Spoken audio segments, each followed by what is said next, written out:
A girl descends from the stairs as she recalls a quiet, intimate moment. As she hears noises inside the room, she realizes someone is engaged in an intimate act with a girl. She opens the door knowing she has seen this before, questioning whether it was in a movie or if it was just a dream.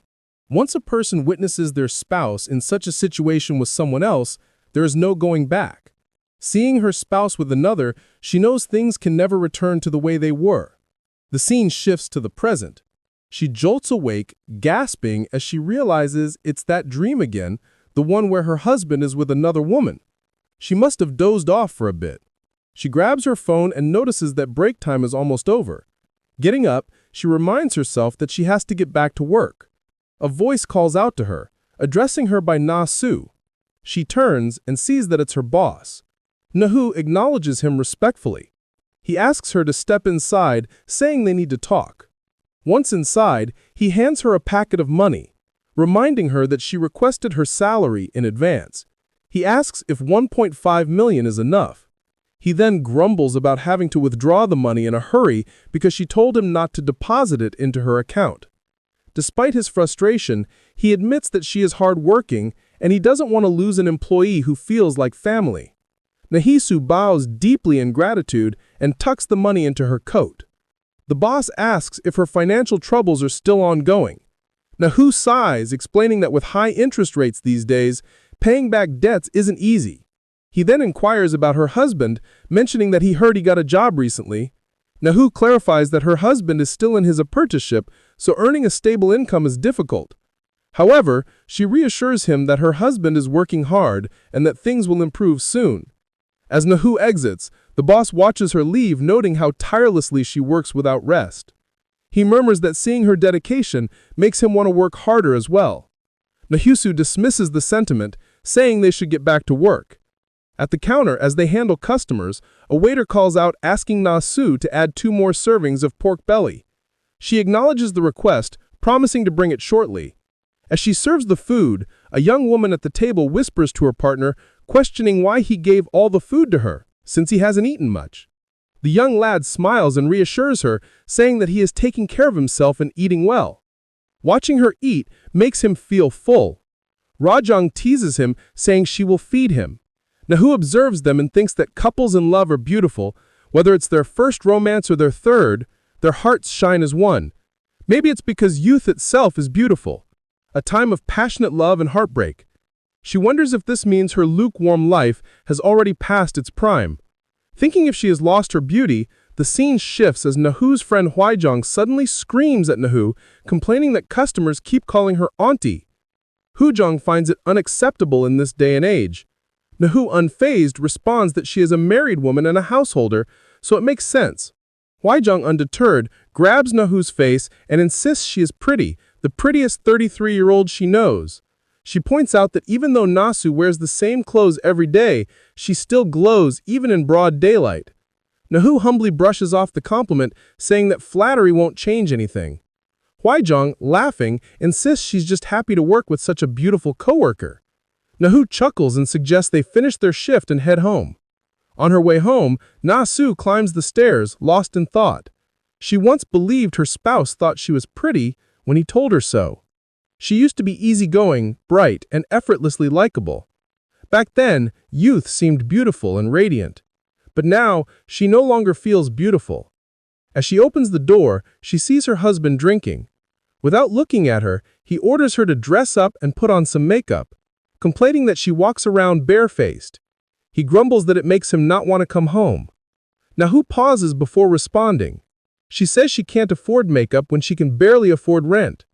Her husband, Mitchell, irritated, retorts that even part-time workers making $180,000 a month wear makeup regularly. He accuses her of being lazy and making excuses.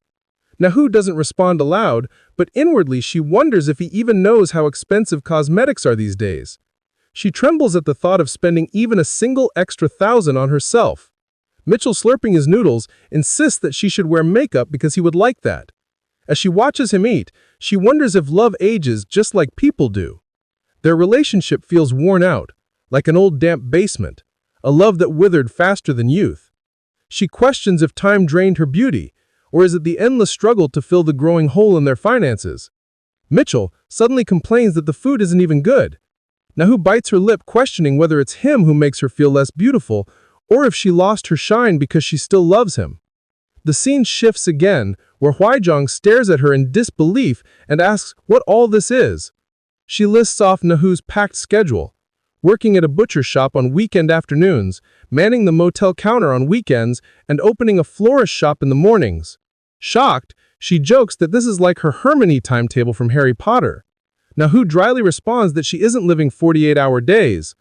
Hwaijong, still incredulous, asks if a person can even handle such a schedule. Na-hoo dismisses her concerns, telling her to calm down and put on an apron because they need to open the store.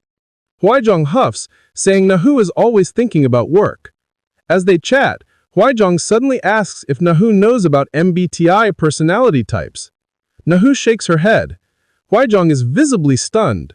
She exclaims if she means to tell that she doesn't even know about MBTI, to which Na-hoo shrugs. Hwaijong laughs, saying Na-hoo really does nothing but work. Since becoming an adult, she hasn't taken a break except for the time she went to the ER with the flu at 24. At first, she was busy managing married life at a young age, without any help from her parents.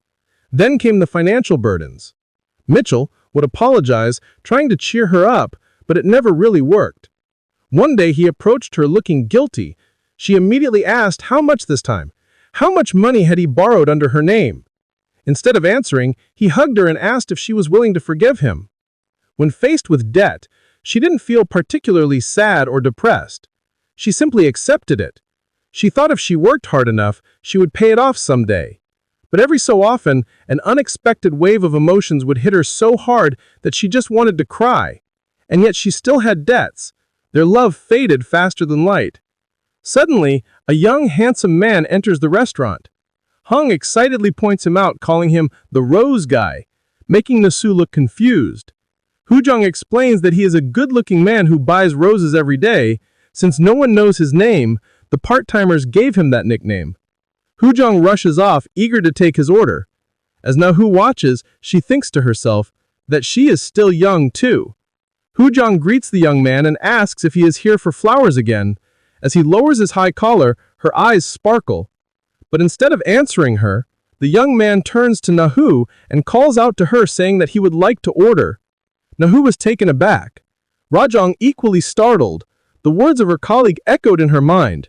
Mentioning a handsome man who purchased roses daily, in that moment, it became clear that he was no ordinary customer. There was something different about him, something almost weird. His gaze was fixated upon her, as Na-hoo questions if it's the usual bouquet of roses. The handsome man affirms, saying that he is glad that I remembered it. Na-hoo, while taking out the roses, reflects on how the world seems to have two kinds of people. Those who stand at the center of everyone's attention, like the protagonist of a novel or movie, and those who are mere extras in a story no one cares to hear. Glancing at the man nearby, she assumes he belongs to the former group, while she sees herself as part of the latter. As she picks up the bouquet and hands it to the man, she remarks that he's back with the bouquet she previously offered, thinking that he always seems to take the lead, much to her annoyance. Perhaps that's why this man who suddenly barged into her life, once indifferent to everything except work and her husband, has left such a deep impression on her. After he leaves, Hwaijong praises how amazing it was and asks if she noticed how he stood right there, but only wanted her to handle the order. Na-hoo replies that she suspects the man came because of her, noting that he only appears on weekends when she's around and has never spoken to her boss. To her surprise, Na-hoo admits it's her first time truly noticing him, which shocks Hwaijong. Can't believe Na-hoo never saw such a man, considering he's been coming in for several months to buy roses daily. Na-hoo, slightly taken aback, wonders if that's true, recalling that she did seem to prepare a similar bouquet each day. Hwang, checking the schedule, comments that it's understandable given how busy Na-hoo stays, but still questions how someone like him could go unnoticed. After all, she still remembers the face of a handsome man she saw in the subway 10 years ago. With a teasing smile, she suggests the man might actually be interested in Na-hoo. Na-hoo shrugs it off, asking her to stop talking nonsense and get back to work. Hwaijong insists it's not nonsense, questioning if Na-hoo didn't notice how he was looking at her earlier. Na-hoo, unimpressed, jokes about whether the young man had taken some strange medicine to fancy an older woman, adding that he looks at least 10 years younger than her. Huaijong dismisses the remark, claiming Na Hae knows nothing. After all, dating older women has become a trend, and one never knows. Maybe he's genuinely interested considering how pretty she is. While Na Hae quietly smiles, smelling the roses, she remarks sarcastically that if she's considered pretty, then all the truly beautiful people must already be dead. Huaijong, unfazed, insists it's true and asks if people don't often tell her that. Na Hae recalls that someone did mention it recently, though I knew it was nothing more than a kind lie meant to comfort a tired woman. It had felt more awkward than flattering, though slightly amusing given how unloved she was by the man at home while hearing such compliments from others. When Huaijong playfully suggests they might make a good match, Na Hae cuts her off by revealing that she already has a man. This revelation leaves Huaijong stunned.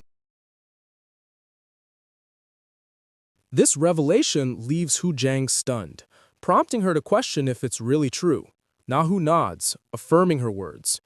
Jang, still in disbelief, remarks that she had no idea and scolds Na Hae for not sharing it earlier, expressing surprise that Na Hae has a husband and asking what kind of person he is. The scene shifts to Na Hae's home as Ming-chul enters, cursing about how tired he is and asking for a glass of water. He grumbles, wondering if there's anything besides plain water. Na Hae informs him that there's barley tea, though it hasn't cooled down yet. He asks her to add some ice, mentioning that he's going to shower. After his shower, he lies down beside Na Hae-soo, clearing his throat as he tentatively reaches out to touch her. Ming-chul finds it strange that, despite not working out, her body still seems the same. Not long ago, one of his friends had boasted about dating a younger woman, though her figure wasn't as good as Na Hae-soo's. Still, he had let it slide, assuming it was because Na Hae-soo often wore baggy clothes. He notices her body, thinking how good it feels in his hand, though it's been a while since they've desired each other. Yet, he can't help but wonder why she doesn't react to his touch. He asks if she's asleep, prompting Na Hae to open her eyes and deny it. Frustrated, he questions why she isn't responding, adding that she's not a wooden doll. He grumbles about wanting things to be enjoyable and expects her to reciprocate. When Na Hae quietly explains that she's just a little tired, he snaps, asking if she thinks she's the only one working. He reminds her that he's juggling several part-time jobs as well. Eventually, he sighs and tells her to forget it, muttering that he shouldn't have expected anything different as he turns away. Na Hae drifts off to sleep, and the next day begins. Her weekends start at 6 a.m. The flower shop doesn't open until 8 a.m., but she has to wake up early to prepare breakfast for Ming-chul. Of course, she must close the door quietly and cook carefully so that Ming-chul isn't disturbed by the noise. Since Ming-chul dislikes reheated food and refuses breakfast without fresh soup, Na Hae makes him a new batch every morning, no matter how simple it is. In the end, the one who prepares breakfast often leaves the house on an empty stomach, rushing to work on time. Na Hae sighs, thinking about how quickly time passes. Arriving at the store, she stifles a yawn, thinking she just needs to hold on until lunch as her hunger is already creeping in. When a customer walks in, she greets him, asking if he's there for flowers. The young man nods, confirming her guess. Na Hae-soo realizes it's that man, the rose guy. She asks if it's the rose bouquet, stating that it's about 10 roses, and the man politely affirms. Now that she looks at him closely, Na Hae notices that not only is his face strikingly handsome, but his voice is equally captivating. A slow, low tone that responds with a courteous yes. For some reason, the sound leaves her ears feeling oddly ticklish.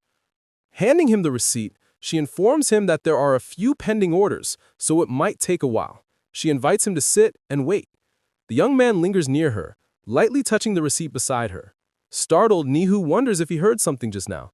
She suddenly becomes conscious of her stomach rumbling and flushes with embarrassment, questioning whether he noticed.